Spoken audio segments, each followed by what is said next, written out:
Bueno, primero agradecer a todos los invitados, todas las personas que pudieron llegar hasta la Cámara de Diputados a hacer estas devoluciones y poder contarnos lo que está pasando.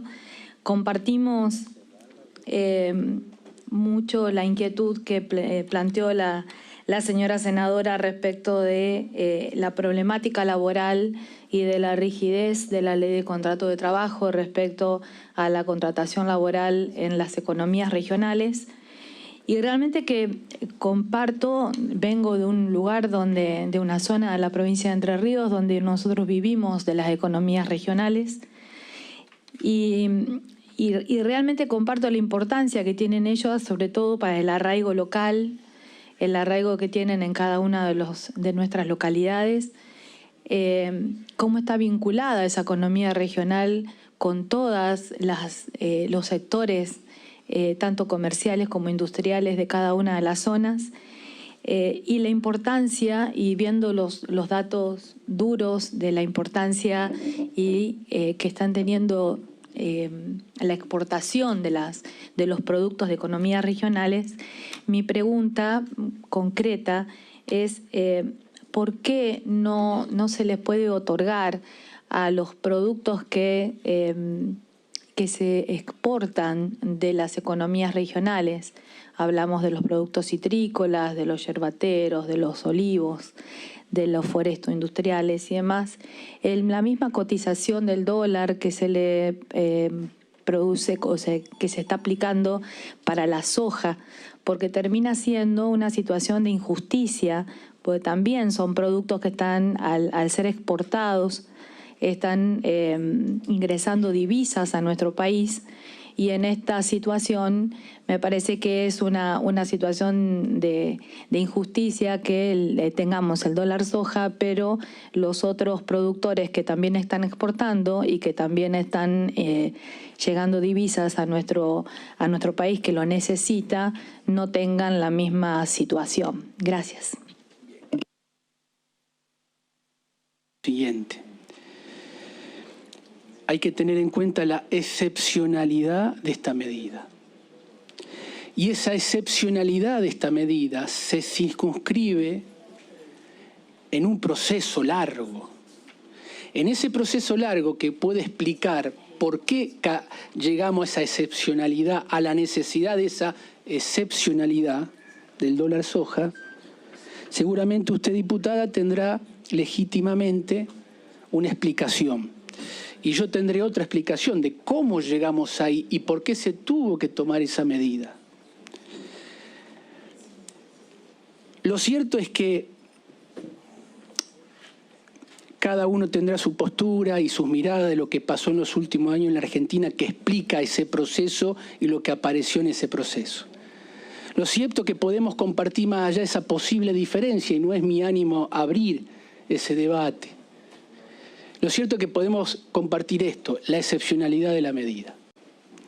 Ahora, no es tampoco es que frente a esa excepcionalidad no se estableció antes y después no se establecieron algunos compromisos. Anteriormente ustedes tienen que saber que el Gobierno Nacional, a diciembre del año pasado, principio de este año,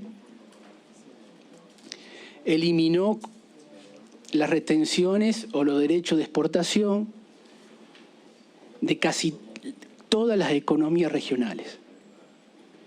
Y eso hay que ponerlo en valor, porque tampoco a veces está en las agendas de debate mediáticas. Se tomó una medida a diciembre del año pasado, principio de este año, que contribuyó positivamente al sector de las economías regionales. Es más, habían quedado afuera un capítulo que se había empezado a estudiar, me tocó a mí con el equipo estudiarlo, que era analizar e incluir la posibilidad de lo que había quedado afuera del decreto de diciembre, que era el tema vino, arroz, el tema foresto, industrial, temas cítricos, concretamente la posibilidad de reducir o eliminar, y llegamos con un programa o una propuesta muy interesante a mediados, fines de julio, y después sucedió lo que todos sabemos que sucedió. Y quedó ahí la propuesta, que no está cerrada, pero se está estudiando en un contexto que es el que está.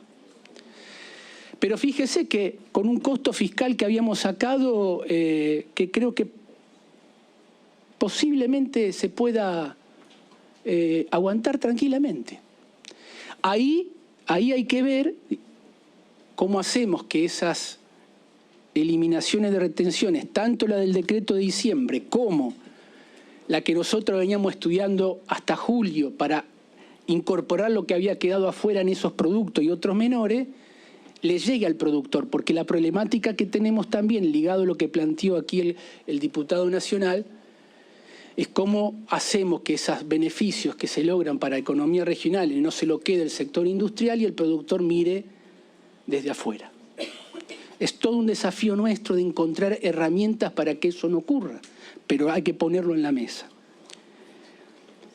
Pero también vamos al otro gran capítulo que es en paralelo a la eliminación de retenciones, lo que también hay una política pública permanente, que son los reintegros, que va por camino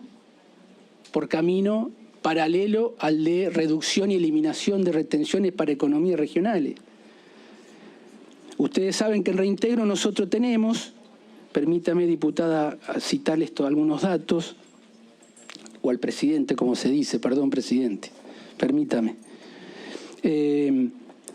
Nosotros tenemos toda una política pública de reintegro muy activa, muy de carácter promocional, que es el otro camino a veces cuando no se puede eliminar retenciones. Reintegro a las exportaciones. Nosotros tenemos 53 nomenclaturas de comercio o ligado a lo que es economías regionales.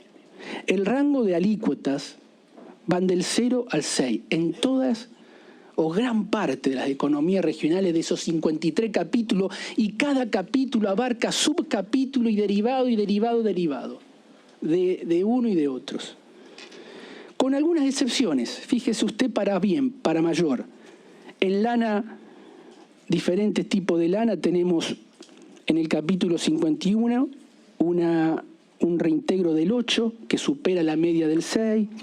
En algodón, tejidos de algodón, capítulo 52 del 6%. En vinos, que es el que, fíjese que una actividad tan importante para la Argentina como el tema de la cadena del vino, o el capítulo del vino, mosto de uva, capítulo 22, nos había quedado afuera del decreto en diciembre pasado y nosotros lo queríamos, lo estábamos poniendo para este capítulo, para este año. Bien, en reintegro tiene el 7%. Manzana y pera fresca y todo el tema jugo del capítulo 8 y 20 de la nomenclatura tiene un reintegro del 5,25 y dentro de las frutas el valor máximo. Quiero decir, por un lado, por el otro, se están tomando medidas, a pesar de esas excepcionalidades que ocurren, y que dejemos las causas de por qué ocurren para no entrar en una discusión que no es el objeto de esta comisión en este momento. Pero además, diputada, el artículo 9 del decreto 576, que establece esa excepcionalidad del dólar soja, establece en un artículo la creación de un fondo de incremento exportador para financiar a las economías regionales. Yo no quiero adelantar, pero digo, porque lo estamos trabajando con el secretario de Agricultura, Juanjo Bailo, y el ministro Sergio Massa, también en consulta con entidades específicas y demás. Estamos abordando diferentes mecanismos y propuestas para concretar y materializar ese fondo que crea el artículo 9 del decreto dólar soja, que es un fondo de asistencia directo para las economías regionales, fondeado por la misma excepcionalidad del dólar soja. O sea que ahí vamos a tener, y estamos trabajando en una propuesta, hasta ahí llego porque no estoy autorizado en adelantar algo que todavía no está cerrado, pero tenemos un decreto que nos obliga en el marco de esa excepcionalidad. ojalá que pueda satisfacerle en parte, aunque sea la respuesta, diputada, pero hasta ahí llego en ese tema. Ni hablar los temas de crédito, yo antes no lo mencioné, pero hasta mediados de julio, nosotros en economías regionales veníamos inyectando con tasas subsidiadas una fuerte política activa de promoción del crédito y habíamos llegado a niveles de concreción de créditos muy importantes para economías regionales. Tasas que hoy, comparadas a las de hoy, le diría son soñadas, digamos, ¿no? Pero lo hicimos. Hoy estamos en una coyuntura, como todos sabemos, que es la que es, y los márgenes que eso estrecha. En relación a lo que planteaba la querida senadora, a los temas estructurales que planteó, el tema recurso hídrico, mano de obra, costo logístico, bueno, sí, yo creo que son partes de un abordaje integral que tenemos que hacer entre todos, especialmente yo soy de los partidarios de tener un marco legal de desarrollo integral de economías regionales, porque si bien cada economía es un mundo específico, pero creo yo que hay puntos transversales a todas las economías. Esto, lo que usted menciona, son claros como otros. En el tema laboral, lo que planteé en relación a la ley agroindustrial y la posibilidad de devolverle al Poder Ejecutivo esa potestad, como el tema del decreto 514, que es un decreto que está, que existe, que no se puede terminar de aplicar, pero tenemos esa posibilidad de ensamblar los planes sociales con empleo para economía regional y demás. Finalmente, lo que me planteó la diputada, discúlpenme, pero al final era en relación a los desembolsos del Fondo Especial del Tabaco. Bueno, el objetivo es ir a ese punto. Nosotros tenemos un instituto, sé que se están reuniendo en ese punto, es un reclamo del sector, pero yo comparto que tenemos que ir hacia ese punto, más no le puedo decir.